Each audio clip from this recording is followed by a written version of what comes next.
கண்ணெதிரே தோன்றினாள். கொஞ்ச நேரத்துக்கு முன்னால நீங்க ரொம்ப ஸ்ட்ரைட் ஃபார்வர்டா தைரியமா உங்க முடிவை சொல்லிட்டு போனீங்க. அப்போ உண்மையிலேயே எனக்கு உங்க மேல ஒரு பெரிய மரியாதை வந்துச்சு. ஆனா இப்ப என்னடான்னா நான் அப்படி பேசுனது தப்பு, எனக்கு மறுபடியும் ஒரு சான்ஸ் கொடுங்கன்னு உங்க முடிவை மாத்திட்டு வந்து பேசுறீங்க. மைண்ட் அளவுல ஒரு முடிவை சரியா எடுக்க முடியாத உங்களால எப்படி இவ்வளவு பெரிய கம்பெனில ஒரு பிசினஸை ப்ராப்பரா பண்ண முடியும்? திடீர்னு நாளைக்கு சொல்லாம கொள்ளாம மறுபடியும் உங்க முடிவை மாத்திக்கிட்டீங்கன்னா பாதிக்கப்பட போறது யாருங்க? அதனால எனக்கு யோசிக்க கொஞ்சம் டைம் வேணும். ப்ளீஸ் நீங்க கிளம்புங்க. சார், அதான் நான் சொல்றேன்ல, பிரகாஷ் சார் இறந்து போயிட்டாரு. அவர் இல்லங்கிறத இப்போதைக்கு என்னால ஏத்துக்கவே முடியல. அதோட வெளிப்பாடுல தான் நான் உங்ககிட்ட அந்த மாதிரி நடந்துக்கிட்டேன். அப்போ இப்ப நீங்க இப்படி நடந்துக்கிறது எதோட வெளிப்பாடு? சார், இப்போ நீங்க எனக்கு கொடுக்கற வாய்ப்பு என்னோட வாழ்க்கையை மாத்துறதுக்கு எனக்கு மிகப்பெரிய உதவியா இருக்கும். ரொம்ப ஆழமா யோசிச்சு பார்த்தா எனக்காக இல்லைனாலும் என்னோட கணேஷ் அப்பாக்காக இந்த வேலையை நான் எடுத்து பண்ணிதான் ஆகணும். சார், நான் வெளியே போய் என்னோட கணேஷ் அப்பா முகத்தை பார்த்து யோசிச்சு பார்த்தப்பதான் இந்த வேலை எனக்கு எவ்வளவு முக்கியங்கிறது தோணுச்சு. இதுக்கு முன்னாடி நான் யாரும் இல்லாதவ, என்னை யாராவது அடிச்சு போட்டா கேக்குறதுக்கு யாரும் இல்லாத அனாதையா இருந்தேன். ஆனா இப்போ எனக்குன்னு ஒரு குடும்பம் இருக்கு. எனக்கு அப்பா, அம்மா, என்னோட 2 தங்கச்சிங்கன்னு இவங்க எல்லாரும் என்ன நம்பி மட்டும்தான் இருக்காங்க. அதனால கண்டிப்பா எனக்கு இந்த வேலை தேவைப்படுது சார்.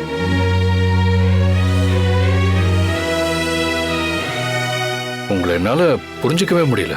நீங்க எப்போ எப்படி இருக்கீங்கன்னு கணிக்கவே முடியல. நான் எப்பவுமே ஒரு விஷயத்துல ரொம்ப தெளிவா இருப்பேன். ஒரு முடிவை எடுக்கிறதுக்கு முன்னாடி 1000 தடவை யோசிக்கலாம். ஆனா முடிவு எடுத்ததுக்கு அப்புறமா 1000 பேர் சொன்னாலும் அந்த முடிவுல இருந்து பின் வாங்கவே கூடாது.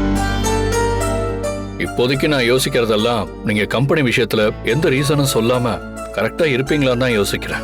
சார், என்ன மன்னிச்சிருங்க சார். எல்லாரும் முன்னாடியும் நீங்க எனக்கு கொடுத்த வாய்ப்பை நான் வேண்டான்னு சொல்லிட்டு போனது ரொம்ப ரொம்ப தப்புதான். இனிமே இப்படி ஒரு தப்பு எப்பவுமே நடக்காது. நீங்க பெரிய மனசு பண்ணி அந்த டீ கான்ட்ராக்டை எனக்கு கொடுத்துருங்க சார். என் வாழ்க்கை என்னை எங்கெங்கேயோ கொண்டு வந்து நிறுத்துச்சு சார். எனக்குன்னு இப்போதைக்கு ஒண்ணுமே இல்ல. என்ன நம்பி இருக்கிற யாருக்காவது நான் ஏதாவது பண்ணணும்னு ஆசைப்படுறேன்.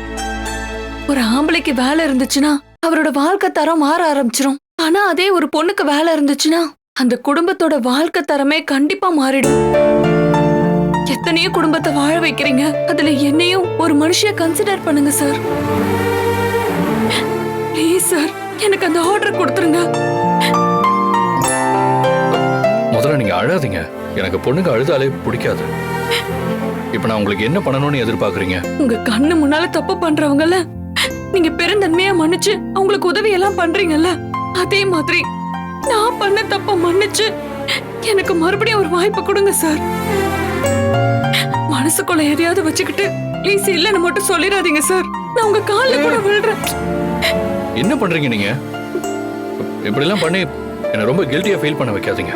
எப்ப நீங்க பண்ண தப்ப ரியலைஸ் பண்ணீங்களோ அப்பவே உங்களுக்கு ஆர்டர் கொடுக்கணும்னு நான் முடிவு பண்ணிட்டேன்.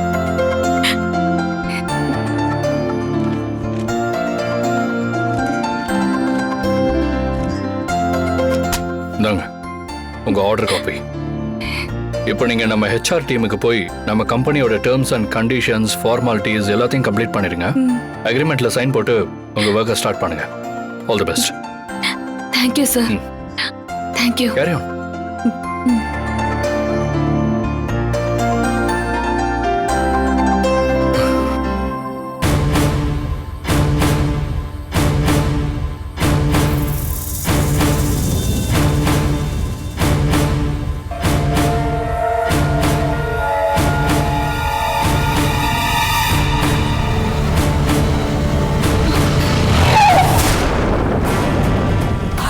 ஏய் நில்லு.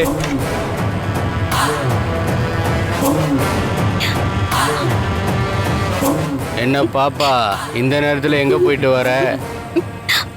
நான் ஹாஸ்பிட்டல்ல நர்ஸா ஒர்க் பண்றேன்னா ஒர்க் முடியறதுக்கு லேட் ஆயிடுச்சு. என்ன விட்டுருங்க, நான் போறேன். ஏய் ஊசிலாம் போடுவியா? பாப்பா உன்னை பார்த்த உடனே மாமாவுக்கு டெம்பரேச்சர் ஏறி உடம்புல அப்படி சூடாகுது. உன் கையால என் கையை பிடிச்சேன்னா அப்படி காய்ச்செல்லாம் பறந்து போயிடும். உனக்கு எப்படி வசதி?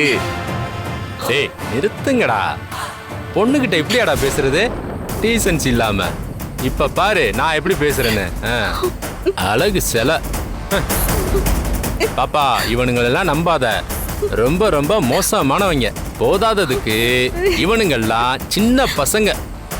இருக்கிறதுலயே நான் தான் சீனியர். முதல்ல என் பைக்ல ஏறு. வா வா வா வா வா வா வா வா. ஆமா. பாப்பா ஏய், எங்க அவனோட போற? நான் தான முதல்ல கூப்பிட்டேன், என் கூட நான் ஃபர்ஸ்ட் கேளு. வாடா. வாமா என் பைக்ல ஏறு. ஏய் வா. விட்றா. ஏய் பாப்பா நீ வந்து என் பைக்ல ஏறுமா. ஏய் வாமா போலாம். யாரா அவன்?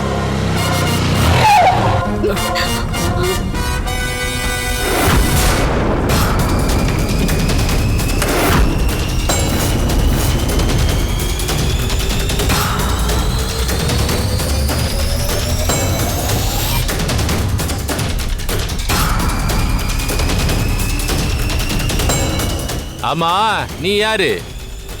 என்ன ஃபிலிம் காட்டிக்கிட்டு இருக்கியா?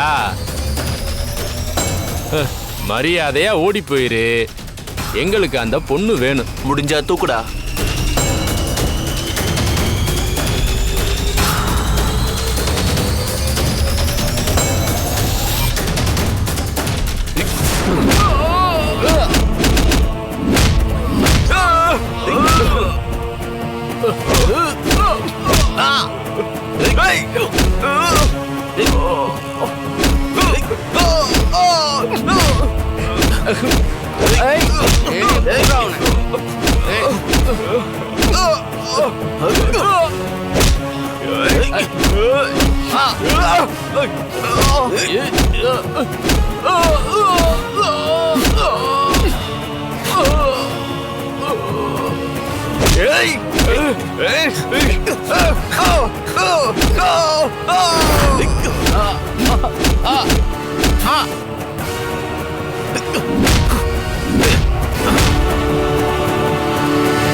வாங்கடா ஓடிடலாம்.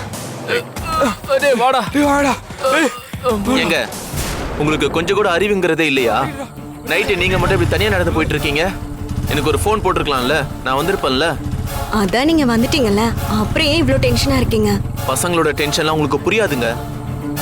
எவ்வளவு வேலையில இருந்தாலும் நம்ம மனசுக்கு பிடிச்சவங்க என்ன பண்றாங்களோ ஏது பண்றாங்களோன்னு மண்டக்குள்ள ஒரே குடைச்சலாவே இருக்குங்க. உள் மனசு சொல்லுச்சு நீ பைக் எடுத்துட்டு போய் பாரு. அதனால தான் நான் டக்குன்னு கிளம்பி வந்தேன். ஏதோ இந்த முறை நம்ம 2 பேரும் மீட் பண்ணிட்டோம். ஆனா ஒவ்வொரு வாட்டியும் இந்த மாதிரிலாம் இருக்காதுல்ல. அதனால தாங்க நான் சொல்றேன், இனிமே நீங்களா தனியா எங்கேயாவது கிளம்பி போற மாதிரி இருந்தா ப்ளீஸ் எனக்கு ஒரு ஃபோன் பண்ணுங்க. இல்லைன்னா நான் அழுதுருவேன்.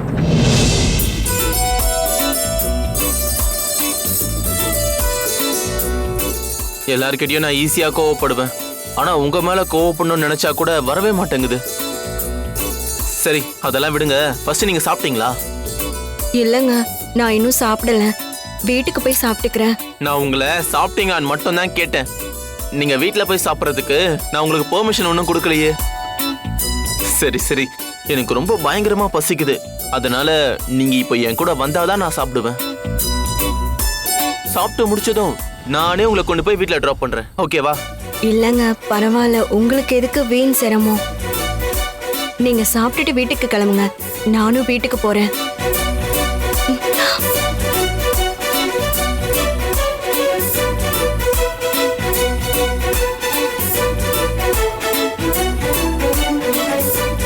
தனியா வீட்டுக்கு போறேன்னு சொல்றீங்களா இல்ல இதோட அப்படியே விட்டுட்டு போறேன்னு சொல்றீங்களா? ஏங்க காலையில இருந்து இப்ப வரைக்கும் நான் எதுவுமே சாப்பிடலங்க. உங்களை பார்த்ததுக்கு அப்புறம் தான் ரொம்ப எனக்கு பசிக்குது. நீங்க மட்டும் என் கூட வரலனா நானும் போய் சாப்பிடாம அப்படியே தூங்கிடுவேன். அப்புறம் மார்னிங் மயக்கம் போட்டா உங்க ஹாஸ்பிட்டல்ல தான் என்ன கொண்டு வந்து அட்மிட் பண்ணுவாங்க. எப்படி உங்களுக்கு வசதி? நான் என்ன சொன்னாலும் நீங்க கேட்க போறது இல்லைன்னு எனக்கு நல்லா புரிஞ்சிருச்சு. சரி வாங்க சாப்பிட போலாம். எஸ்.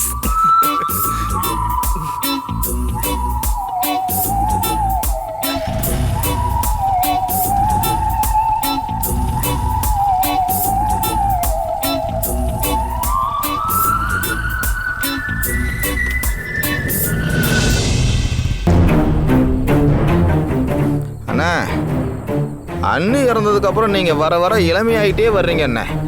இந்த இளமையோட ரகசியம் என்னன்னு தம்பி கிட்ட சொல்லுங்க அண்ணே. டேய், நம்மள பிடிச்சிருக்கிற பீடையெல்லாம் நம்மளை விட்டு ஒழிஞ்சாலே அழகும் பொலிவும் முகத்துல தானா வரும். அப்படியா? முதல்ல உங்க அண்ணி சீதா என்னை விட்டு ஒழிஞ்சா, அதுக்கப்புறம் அந்த சக்தியும் திவ்யாவும் ஒழிஞ்சாங்க. இத தினம் தினம் நினைச்சு இந்த பூரிப்பிலேயே எனக்கு அழகும் இளமையும் கூடிடுச்சு. அண்ணே, இனிமே என்னுடைய வீட்டில் யாராவது எனக்கு குடைச்சல் கொடுத்தா நானும் உங்க ரூட்டை ஃபாலோ பண்ணலான்னு இருக்கேண்ணே. டேய் முட்டா பாயில அப்படி எதுவும் பண்ணிடாதடா. அதுக்குன்னு ஒரு அமைப்பு வேணும்டா. நான் அமாவாசையில பிறந்தவன். என்ன தப்பு பண்ணாலும் இருட்டோட இருட்டா அப்படியே மறைச்சிட்டு போயிட்டே இருப்பேன். அதை பார்த்து நீ ஏதாவது எக்கு தப்பா போய் சிக்கல்ல மாட்டிக்கிட்டு என்னையும் சேர்த்து இழுத்துட்டு போயிடாத. அண்ணே, இப்போ வரைக்கும் உங்க கூட சேர்ந்து எவ்வளோ முறை தண்ணி அடிச்சாலும் அதுக்கு பின்னாடி ஏதாவது ஒரு காரணம் இருக்கும். ஆனா இன்னைக்கு நீங்க சரக்கு அடிச்சதுக்கு என்ன காரணம்ண்ணே?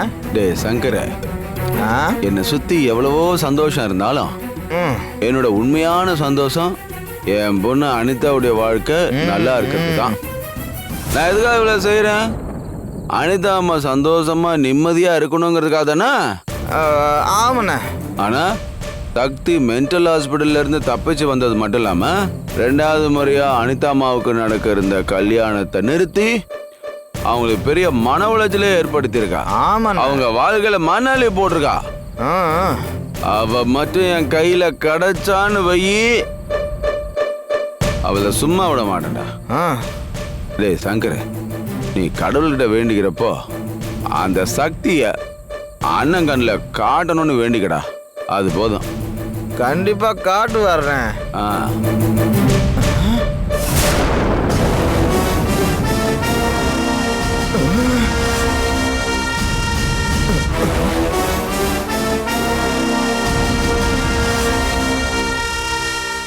அண்ணா, உண்மையிலே உங்க வார்த்தைக்கு பெரிய பவர் இருக்குண்ணே. என்னடா வளர்ற? அண்ணா, நீங்க சொன்னது டைரக்டா கடவுளுக்கே கேட்டுருச்சு போல இருக்கு. அங்க பாருங்கண்ணே, அந்த சக்தியும் அவ கூட ஏதோ வயசான ஒரு ஆள் நடந்து வந்துட்டு இருக்காருண்ணே. அங்க பாருங்க. ஏய் சக்தி,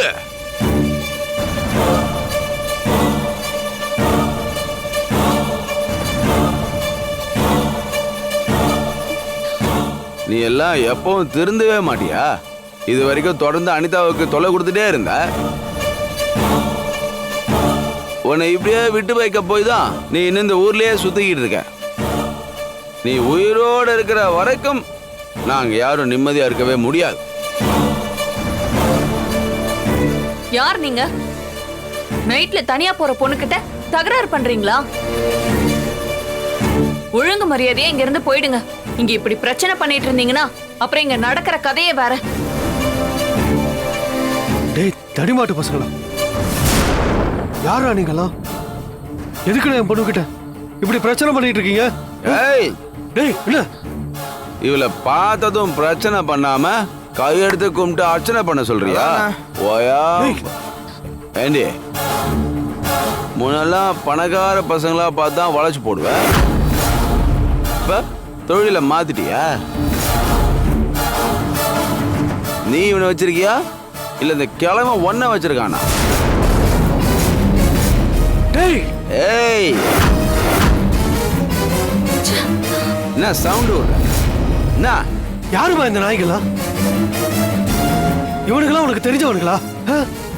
எதுக்காக இப்படி எல்லாம் பேசிட்டு இருக்காருங்க? அப்பா, இவங்க யாருன்னே எனக்கு தெரியாது. இதுக்கு முன்னாடி நான் இவங்களை பார்த்தது கூட கிடையாது. ஏதோ ஒரு குடிகார பரதேசி யார் என்னன்னு தெரியாம போதையில வந்து பேசுறானுங்க. இவனுங்களெல்லாம் இப்படியே விட்டுட்டு போனா அடங்க மாட்டானுங்க. இவனுங்கள அங்க நிக்கிற போலீஸ் கிட்ட சொன்னாதான் அடங்குவானுங்க. சார் சார் சார், இந்த குடிகார பசங்க குடிச்சிட்டு வந்து தப்பா நடந்துக்கிறானுங்க. கொஞ்சம் வாங்க சார். வந்துட்டா மாட்டா? உங்களுக்கு பயமா? யாராங்க? நிஜமாவே போய் சொல்றாங்க. வாங்கனே போயிடுவானே. குடிகார டேய் நில்றா.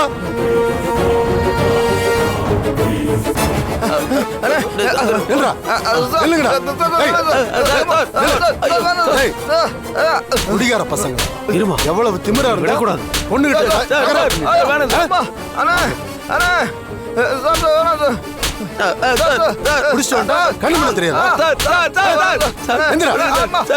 ஏய், இன்னொரு தடவை 2 பேருமே எந்த பொண்ணுகிட்டயாவது தப்பா நடந்துகிட்டீங்க உள்ள தள்ளிடுவேன். புரிஞ்சுதா? எந்திரா. எந்திரா. சார் நான் எதுவும் சொல்லல சார். எதுவும் இல்ல சார். குடியாரப்ப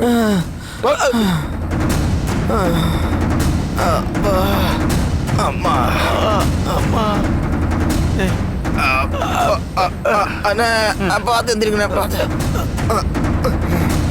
அப்பாடி ஏய், அண்ணா சும்மா இருந்த என்ன இளமையா இருக்கீங்க, அழகா இருக்கீங்கன்னு நல்லா கொம்பு சீவிட்டு உடம்ப ரணகலம் ஆக்கி விட்டியாடா.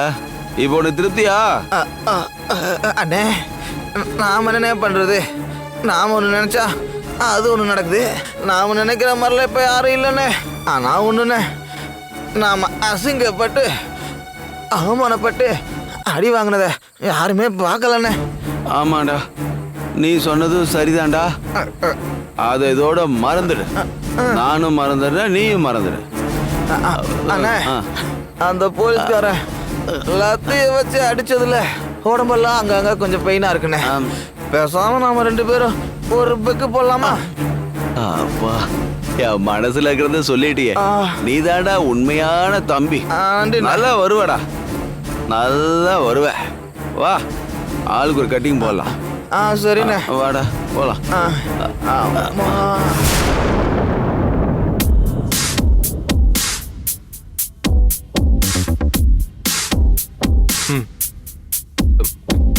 உட்காருங்க. சார் என்ன சாப்பிட்றீங்க? காயத்ரி, என்ன சாப்பிட்றீங்க? சிக்கன் ரைஸ், மட்டன் கிரேவி அந்த மாதிரி ஏதாவது ஸ்பெஷலா சாப்பிட்றீங்களா? ஐயோ பகவானே, நான் நான்வெஜ் எல்லாம் சாப்பிட மாட்டேன். பியோர் வெஜ் மட்டும்தான். உங்களுக்கு வேணும்னா ஏதாவது ஆர்டர் பண்ணி சாப்பிட்டுக்கோங்க. நான் ஏதாவது ஜூஸ் குடிச்சிட்டு உங்களுக்கு கம்பெனி கொடுக்குறேன். அப்போ ஓகே காயத்ரி, இனிமே நானும் நான்வெஜ் சாப்பிட போறது இல்ல. வெயிட்டர், நீங்க என்ன பண்றீங்கன்னா 2 மசால் தோசை, ஓகே சார், ஒரு மாதுளை ஜூஸ் ஓகே சார், போயிட்டு கொண்டு வந்துருங்க. ஓகே சார், கொண்டு வரேன். நீங்களா இருங்க, உங்களுக்கு பிடிச்சத சாப்பிடுங்க. ஏன் எனக்காக மாறுறீங்க? நான் நானா இருக்கிறதுனால தான் எனக்கு பிடிச்சவங்களுக்காக என்ன நான் மாத்திக்கிறேன். அதை நான் உங்களை இம்ப்ரெஸ் பண்றதுக்காகலாம் சொல்லல, என்னோட சாட்டிஸ்ஃபேக்ஷனுக்காக நான் பண்றேன். இன்னும் சொல்ல போனா எனக்கு பிடிச்சதுதான் நான் பண்றேன்.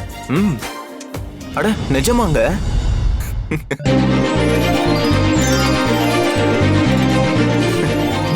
ஜூஸே வந்துருச்சு.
காயத்ரி, என்ன பண்ணிட்டு இருக்கீங்க?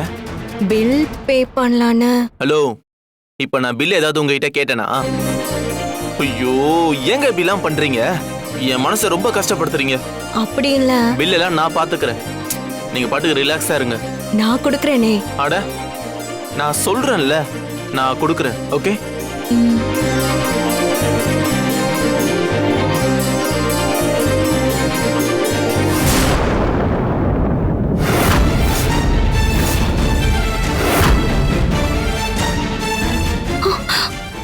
ஐயோ,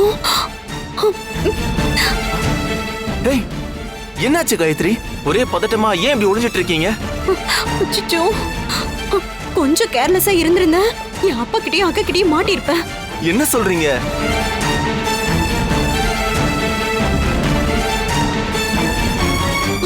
அங்கதான் என் அப்பாவும் அக்காவும் பேக்கரியில ஏதோ வாங்கிட்டு இருக்காங்க. அப்படியா? மிஸ்டர் கணேஷ், மிஸ்டர் கணேஷ், இங்க ஐயோ அக்கா இங்க பாருங்க. ஐயோ ஏங்க கணேஷ். உட்காருங்க. ஐயோ இப்படி எல்லாம் பண்ணாதீங்க. இரு, இரு, சொன்னா நான் கேளுங்க ப்ளீஸ். ஹலோ இங்க ஏங்க காயத்ரி ஃபாதர் ஐயோ இங்க பாருங்க. ஏங்க ப்ளீஸ் வேணாம், கணேஷ், அமைதியா இருங்க. இங்க. ஐயோ காயத்ரி உட்காருங்க. என்னாச்சுமா? அப்பா யாரோ கூப்பிட்ட மாதிரி அப்படியா? இருந்துச்சு. எனக்கு கேட்கலையே. யாரும் இல்ல. சரி வாங்க போலாம். வாமா போலாம். வா. இரு, உரிய வெட்டி கூப்பிட்டுக்கிறேன். ஒரு நிமிஷம். please, please, mister Ganesh. ஐயோ ஏங்க இங்க. ஐயோ உட்காருங்க. இங்க பாருங்க. ஐயோ உட்காருங்க. ஷோ